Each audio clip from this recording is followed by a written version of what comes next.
தெய்வத்தின் குரல் முதல் பாகம் பகுதி 2. தத்துவமயமான விநாயகர். விநாயக மூர்த்தியில் உள்ள ஒவ்வொரு சின்ன சமாசாரத்தை கவனித்தாலும் அதில் நிறைய தத்துவங்கள் இருக்கின்றன. பிள்ளையாருக்கு தேங்காய் உடைப்பது எதற்காக? விக்னேஸ்வரர் தன் அப்பாவான ஈஸ்வரனை பார்த்து, உன் சிரசையை எனக்கு பலி கொடு என்று கேட்டுவிட்டாராம். எல்லாவற்றையும் காட்டிலும் உயர்ந்தது எதுவோ அதை தியாகம் பண்ணினால்தான் மகாகணபதிக்கு பிரீத்தி ஏற்படுகிறது. அவ்வளவு பெரிய தியாகம் பண்ணுவதற்கு தயார் என்ற அறிகுறியாகத்தான் ஈஸ்வரனைப் போலவே 3 கண்கள் உடைய தேங்காயை சிருஷ்டித்து அந்த காயை அவருக்கு நாம் அர்ப்பணம் பண்ணும்படியாக ஈஸ்வரன் அனுகிரகித்திருக்கிறார். சிதற தேங்காய் என்று உடைக்கிற வழக்கம் தமிழ் தேசத்துக்கு மட்டுமே உரியது. இப்படி சிதறிய துண்டங்கள் யாருக்கு உரிமை என்றால் குழந்தைகளுக்குத்தான். இந்த உண்மை ஒரு குழந்தை மூலமாகத்தான் எனக்கே தெரிந்தது. அப்போது வருடம் 1941. நான் நாகைப்பட்டினத்தில் சாதுர்மாசி விரதம் அனுஷ்டித்து வந்தேன். அங்கே கோயில் பிள்ளையாருக்கு நிறைய சிதறுகாய் போடுவது வழக்கம். காயை உடைக்கவே இடம் கொடுக்காத அளவுக்கு குழந்தைகள் ஒரே நெரிசலாக சேர்ந்துவிடும். திபுதிபு என்று அவை ஓடி வருவதில் என் மேல் விழுந்துவிடப் போகின்றனவே என்று என் கூட வந்தவர்களுக்கு பயம். அவர்கள் குழந்தைகளிடம், இப்படி கூட்டம் போடாதீர்கள், விலகிப் போங்கள் என்று கண்டித்தார்கள். அப்போது ஒரு பையன் டான் என்று, பிள்ளையாருக்கு தேங்காய் போட்டுவிட்டு அப்புறம் எங்களை இங்கே வராதீர்கள் என்று சொல்ல உங்களுக்கு என்ன பாத்தியதை இருக்கிறது? சிதறுகாய் போட்டால் அது எங்கள் பாத்தியதைத்தான். அதை எடுத்துக்கொள்ள நாங்கள் வரத்தான் செய்வோம் என்றான்.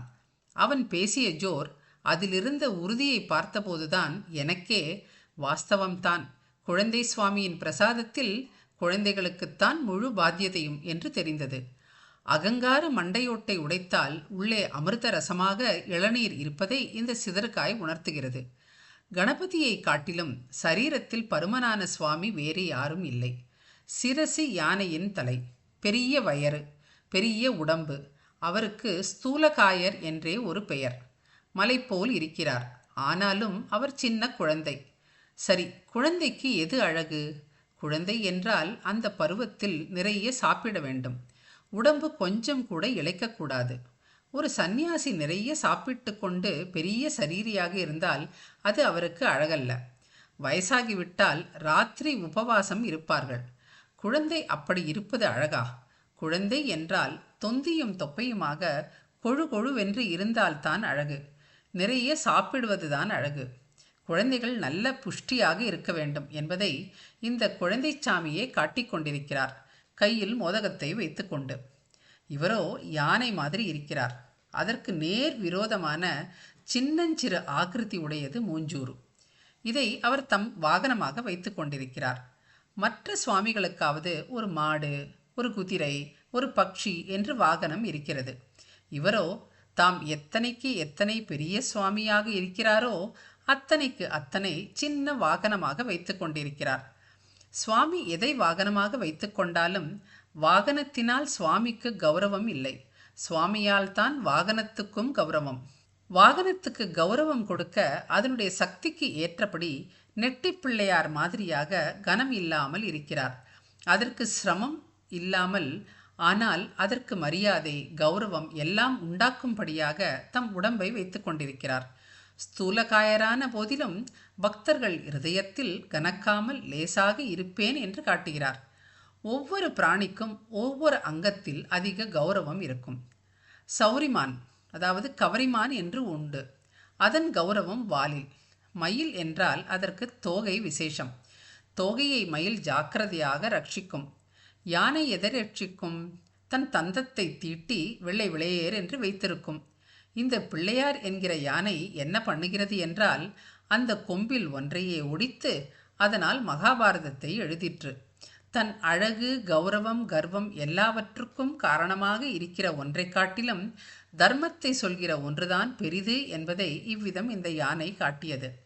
நியாயத்துக்காக, தர்மத்துக்காக, விந்தைக்காக எதையும் தியாகம் பண்ண வேண்டும் என்பதைத்தானே தந்தத்தை தியாகம் பண்ணி காட்டியிருக்கிறது. சுவாமிக்கு கருவி என்று தனியாக ஒன்றும் வேண்டியதில்லை. எதையும் கருவியாக அவர் நினைத்தால் உபயோகித்துக் கொள்வார் என்பதற்கும் இது உதாரணம். ஒரு சமயம் தந்தத்தாலேயே அசுரனை கொன்றார். அப்பொழுது அது ஆயுதம். பாரதம் எழுதும் இப்பொழுது அதுவே பேனா. நமக்கு பார்க்க பார்க்க அலுக்காத வஸ்துக்கள் சந்திரன், சமுத்திரம், யானை ஆகியன. இவற்றையெல்லாம் எத்தனை தடவை எத்தனை நேரம் பார்த்து கொண்டிருந்தாலும் அலுப்பு சலிப்பில்லாத ஆனந்தம் பொங்கும். அதனால்தான் குழந்தை சுவாமி தன்னை பார்க்கிற ஜனங்களுக்கெல்லாம் பார்க்க பார்க்க ஆனந்தம் எப்பொழுதும் பொங்கிக் கொண்டிருக்கும்படியாக யானை உருவத்தோடு இருக்கிறார். அது ஆனந்த தத்துவம், ஆறாத ஆசையின் தத்துவம். அவர் பிறந்ததே ஆனந்தத்தில். வண்டாசுரன் விக்ன மந்திரங்களை போட்டு அம்பாளின் படை தன்னை நோக்கி வர முடியாதபடி செய்தபொழுது பரமேஸ்வரன் அவளை ஆனந்தமாக பார்த்தபோது அவளும் ஆனந்தமாக இந்த பிள்ளையை பெற்றாள். அவள் விக்ன யந்திரங்களை உடைத்து அம்மாவுக்கு சகாயம் செய்தார். அவர் பார்வதி பரமேஸ்வரர்களுக்கு பிள்ளை. இந்த உலகத்துக்கே மூலத்திலிருந்து ஆவிர்பவித்ததனால் அவரை நாம் பிள்ளையார் பிள்ளையார் என்றே விசேஷித்து அழைக்கிறோம்.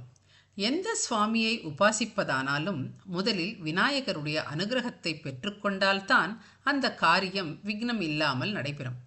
அவரையே முழுமுதற் கடவுளாக பிரதான மூர்த்தியாக வைத்து உபாசிக்கிற மதத்துக்கு காணபத்தியம் என்று பெயர். பிள்ளையாருக்கு எதிரே நின்று தோப்புக்கரணம் போடுகிறோமே, அதை நமக்கு எல்லாம் சொல்லிக் கொடுத்தவர் மகாவிஷ்ணுதான் என்று ஒரு கதை இருக்கிறது. ஒரு சமயம் மகாவிஷ்ணுவனுடைய சக்கரத்தை அவரது மருமகனான பிள்ளையார் விளையாட்டாக பிடுங்கிக் கொண்டு தம் வாயில் போட்டுக்கொண்டு விட்டாராம். பிள்ளையாரிடமிருந்து திரும்ப பிடுங்குவது முடியாது. அவர் மிகவும் பலம் உடையவர். அதட்டி மிரட்டி வாங்கவும் முடியாது.